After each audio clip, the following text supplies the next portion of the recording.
Welcome to the Deep Dive. We know you're here because you want to get a real grip on important topics, and that's what we do, make the complex stuff clear. And hopefully engaging, too. Definitely. So today, we're tackling something literally fundamental, the air we breathe. That's right. Specifically air pollution and how it messes with our health. We've gone through quite a bit of material on this. Yeah, different sources trying to pull out the core info.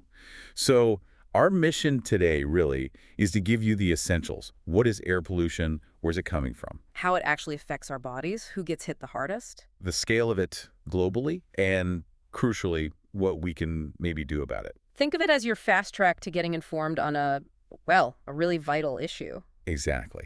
So, okay, let's start right at the beginning. When we say air pollution, what are we actually talking about? In simple terms, it's just harmful stuff in the air around us, substances that shouldn't be there or not at those levels anyway. Okay, like what kind of... The sources we looked at really flag a few key ones. There's particulate matter, you'll hear that called PM a lot. Right, PM. Then nitrogen oxides, NUOx, sulfur dioxide, SO2, carbon monoxide, CO, and ozone, O3. Oh, and also things called volatile organic compounds, VOCs. That sounds like quite a chemical soup. It can be, and, some of this stuff is emitted directly, say from a smokestack. Those are primary pollutants. Okay. Others actually form in the air from chemical reactions between different gases. We call those secondary pollutants. Ozone is a big example of that. Interesting. So it's not just what comes out of a pipe, it's also what happens next. Where does it all start, though? Where does this pollution originate? It's pretty varied, a mix of human activities and natural things, too. Okay. Big ones from human activity are industry and energy, think factories, power plants. They pump out a lot of that particulate matter, SO2 and NOx. Makes sense. What else? Transportation is huge. Cars, trucks, they're major sources of carbon monoxide, NOx, and especially those really fine particles, PM2.5. Ah, PM2.5. I've heard about that one. Yeah, we'll definitely come back to that. Agriculture also contributes pesticides, fertilizers. They release things like ammonia and VOCs. Even farming. Didn't expect that. It plays a part. And even closer to home, household sources, burning wood or biomass, maybe for heating or cooking, especially in certain parts of the world, that releases PM and CO. Right. And then you've got natural sources too, of course. Dust storms, big wildfires, volcanoes. They all throw particles and gases into the air. So it's coming from all over, really. Now, you mentioned PM2.5. You said some pollutants are kind of worse for our health than others. Which ones should we be most concerned about? Well, the sources consistently point to PM2.5, PM10, which is slightly larger particles, ozone, and NOx as the big worries for health. And why PM2.5 specifically? It's about the size. PM2.5 particles are incredibly tiny. We're talking less than 2.5 micrometers across. Hard to even picture how small that is. Think about this. It's like 30 times smaller than the width of one of your hairs. And because they're so small, they don't just get stuck in your nose or throat. They can travel really deep into your lungs. Okay. And here's the kicker. They can even pass from the lungs into your bloodstream. Into the bloodstream. That sounds not good. It's definitely not. And ozone and NOx, they're very reactive gases. They cause irritation and damage, particularly to the respiratory system. Right. So these tiny particles, these reactive gases, what kind of health problems are we actually linking to air pollution exposure? The range of effects is worryingly wide. The information really suggests impacts on almost every organ system. Every system. Pretty much. But the lungs and the heart, the respiratory and cardiovascular systems, they take the most direct hit. Okay. And how bad it is depends on, how long you're exposed, how much pollution is actually in the air, and your own individual health situation. Let's break that down. What about the breathing issues, the respiratory problems? Okay, so things like ozone and PM2.5 are well-known triggers for asthma attacks. They can also make existing allergies feel much worse. Right. I know people with asthma who struggle on bad air days. Exactly. And if you're exposed to PM and NOx over the long term, it can lead to your lung function gradually declining.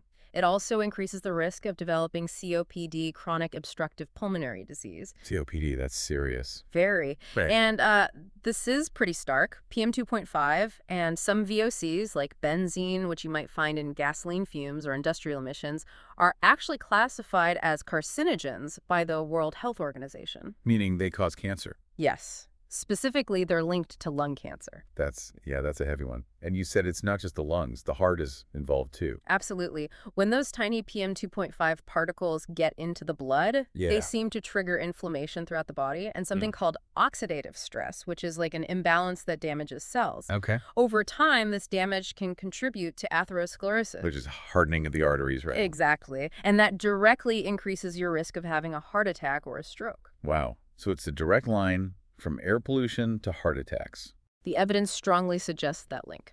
Plus, there's also a connection between chronic air pollution exposure and developing hypertension, high blood pressure. It just seems to affect so much. I was quite surprised reading about effects on the brain, neurological stuff. Yes, and this is a really active area of research right now, and the findings are, well, they're concerning. How so? Some studies are showing an association between being exposed to PM 2.5 and NOx and cognitive decline. You mean like memory problems? Memory problems, potentially an increased risk of dementia, particularly in older adults. It's still being studied, but the link seems to be there. That's worrying. And perhaps even more worrying is the potential impact on kids' developing brains. Exposure before birth, so prenatal exposure. While the mother is pregnant. Exactly. That's been linked to possible issues with how the brain develops, which might lead to things like lower IQ scores or behavioral problems later on. Goodness. And the list just keeps going, doesn't it? Mm. Were there other health impacts mentioned? There were. For pregnant women themselves, exposure to PM and carbon monoxide increases risks like premature birth or the baby having a low birth weight. Okay. There's also some, I'd say, emerging evidence looking at a possible link to type 2 diabetes. Diabetes. The thinking is it might interfere with how our bodies manage blood sugar, maybe increasing insulin resistance. Still more research needed there, but it's being looked at. Right.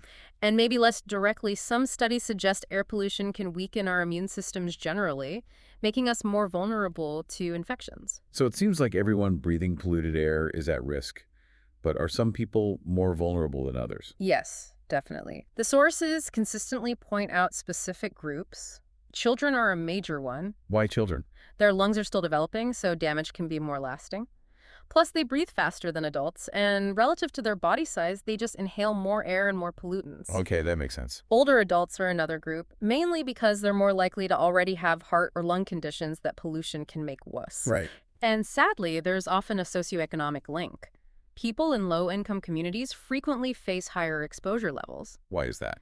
often due to factors like living closer to major roads or industrial areas, maybe having less access to green spaces. That's deeply unfair. It is. And then, of course, anyone with a pre-existing condition, asthma, heart disease, diabetes, they're more susceptible to having their symptoms triggered or worsened by poor air quality. So the individual health impacts are clearly massive. What about the bigger picture, globally? How significant is this problem worldwide?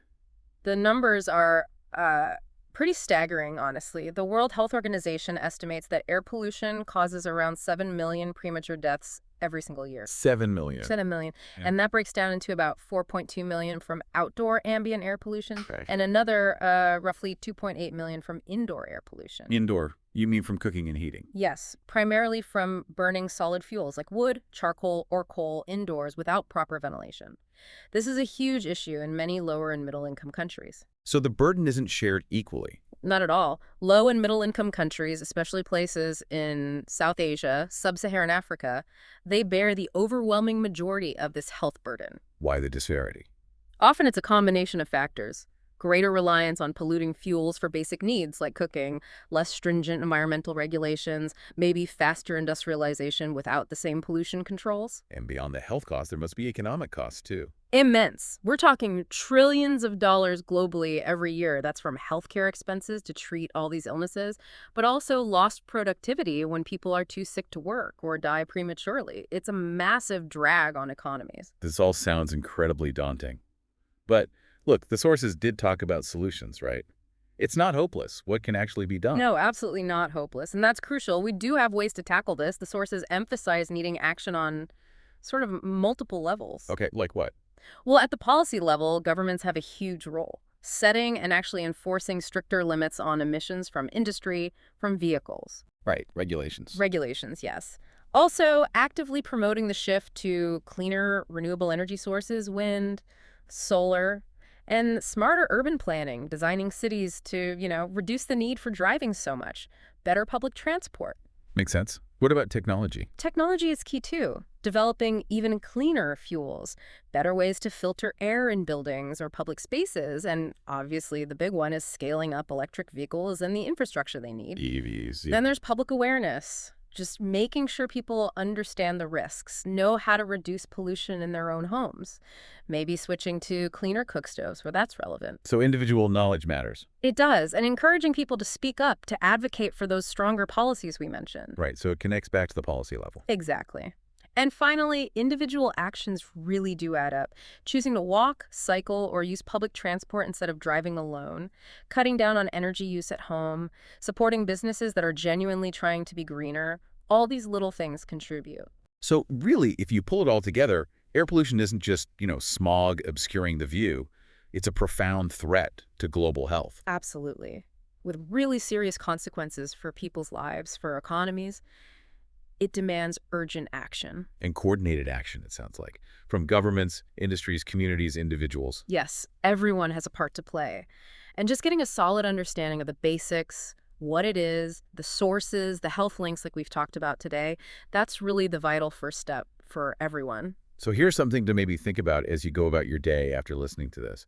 What's one thing, just one concrete step, could be tiny, could be bigger, that might help contribute to cleaner air where you are? Yeah, it could be something personal you do, maybe an idea for your local community, or even just understanding a policy issue. It really highlights how our own actions, our local environment, it's all connected to this much bigger global picture, doesn't it? It really does. But the positive takeaway is that through understanding, through collective effort, we really do have the potential to move towards a future with much cleaner air and much better health for everybody.